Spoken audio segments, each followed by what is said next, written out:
You reach for your phone 11 seconds after you finish reading this sentence.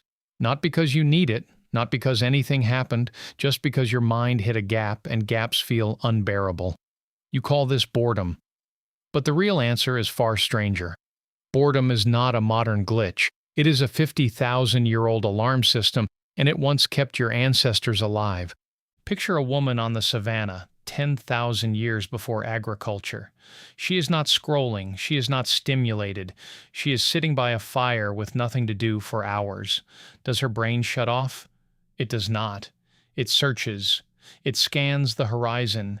It replays the location of a water source. It notices a sound that does not belong. That restlessness you feel when a meeting drags on, when a line moves too slowly, when your feed has nothing new. It is the same circuit. Your brain evolved to treat emptiness as danger. Anthropologist Elizabeth Marshall Thomas spent years documenting the Juhuansi people of the Kalahari Desert, one of the last groups to live largely as hunter-gatherers into the 20th century. She found something researchers kept finding again and again. Their lives were not filled with constant activity. Long stretches of the day involved sitting, waiting, watching. Hunting itself was mostly waiting.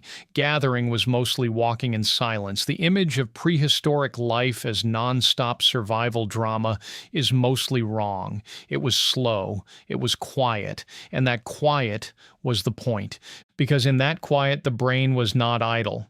It was working a different job. Psychologist John Eastwood, who has spent much of his career studying boredom at York University, defines it as the uncomfortable feeling of wanting to be engaged in a satisfying activity but being unable to. Notice what that definition does not say.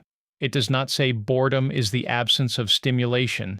It says boredom is a signal, a push. Your brain telling you, something here is wrong, go find something else. For your ancestors, that signal had a job to do. Sitting still too long near thinning resources was a threat. Boredom pushed them to move, to explore, to scan new territory, to try a new tool, a new path, a new plant. The restlessness was not a flaw in the system. It was the system. Here is the part that reframes everything. Boredom did not evolve to make you comfortable. It evolved to make you move. Think about what happens in your body right now when you're bored. Your heart rate barely changes, your muscles do not tense, but your attention becomes almost unbearably itchy. That itch is ancient. It is the same itch that once sent a hungry hominid 3 ridgelines over into territory nobody in the group had explored because sitting still had become worse than the risk of moving. Researchers have measured this itch directly.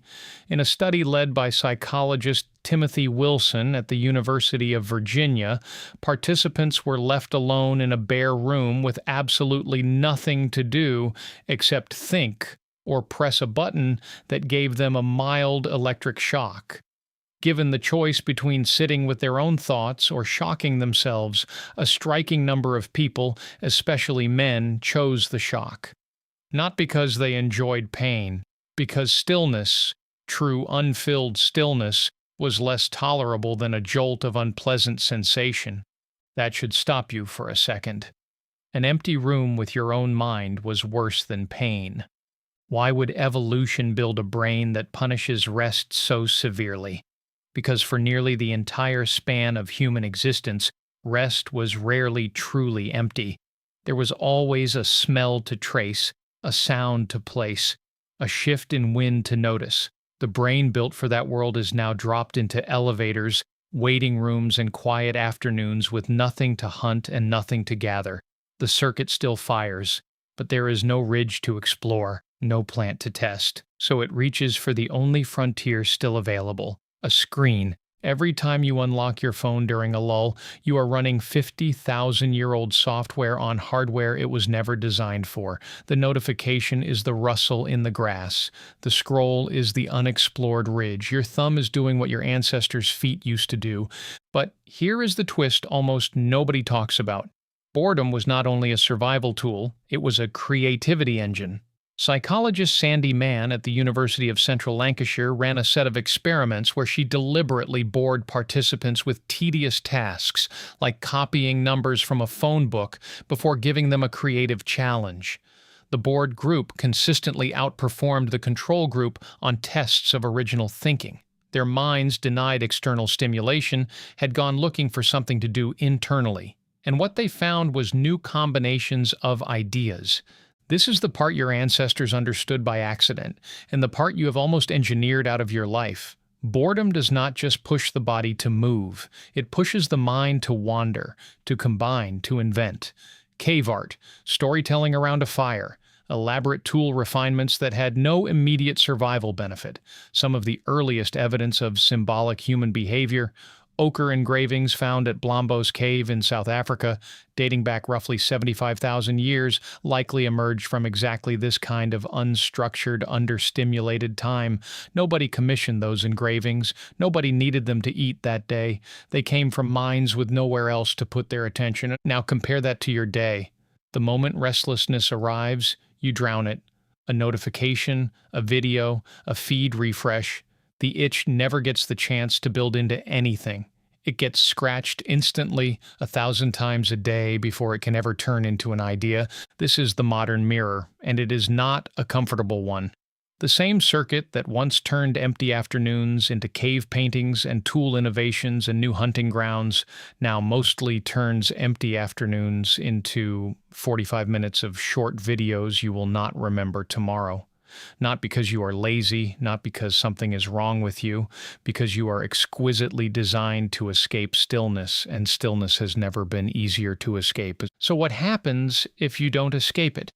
A small but growing body of research, including work from Eastwood's lab, suggests that people who sit with boredom rather than immediately fleeing it report more original ideas, clearer thinking, and even a stronger sense of what they actually want, as opposed to what simply distracts them. The discomfort is not a malfunction to eliminate, it is a door. Your ancestors did not have the option to close it. You do, 100 times a day, and most of the time you take it. Would you sit through a bare room right now with no phone, no sound, nothing?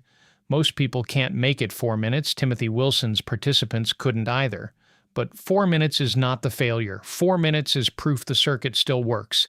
It is still firing exactly the way it did in your ancestor by the fire, telling you that something needs your attention, that you should get up, look around, find the thing that isn't there yet.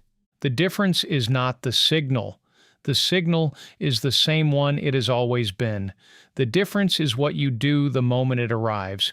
Your ancestors turned it into new water sources and cave engravings and tools nobody had thought to build. You mostly turn it into a thumb movement you won't remember by dinner. Next time your mind hits that gap, that itch, that unbearable nothing, pause before you reach for the phone. That feeling is not new. It is not broken. It is the oldest motivational system you own, still running, still asking the same question it asked 50,000 years ago. Not what can distract me, but what haven't you found yet?